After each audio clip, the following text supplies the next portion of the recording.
Welcome back to the maintenance log, where I am documenting the process I'm trying to take to pivot from being an aircraft mechanic to being a career pilot, and maybe some combination of both.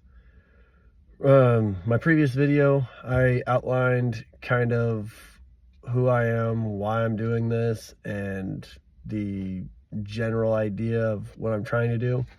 Today I'm going to go in a little bit more detail.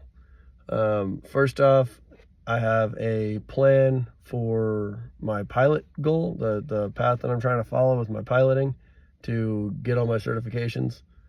And then I have a plan for what I plan to do to advance my mechanic career also. So we'll start out with the pilot career. Right now, I'm just focusing on applying for all the scholarships that I can apply for.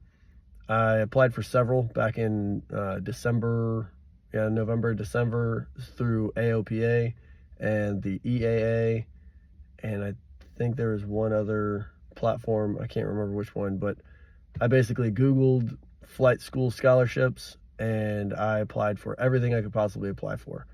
I'm a member of AOPA, I'm a member of the EAA, and through them you can get opportunities for a lot of scholarships.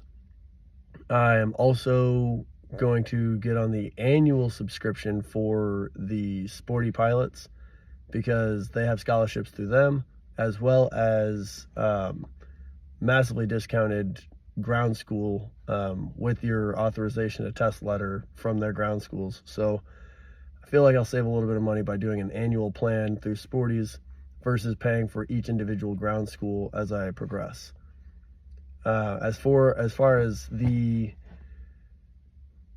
flight training I'm planning to do, I do have my first class medical. I got that out of the way because I wanted to make sure that I could be at least cleared for first class medical status, because if I can't, then a commercial pilot rating is out of the question and I would just have to forget about trying to be a professional pilot and just stick with, private and multi-engine maybe.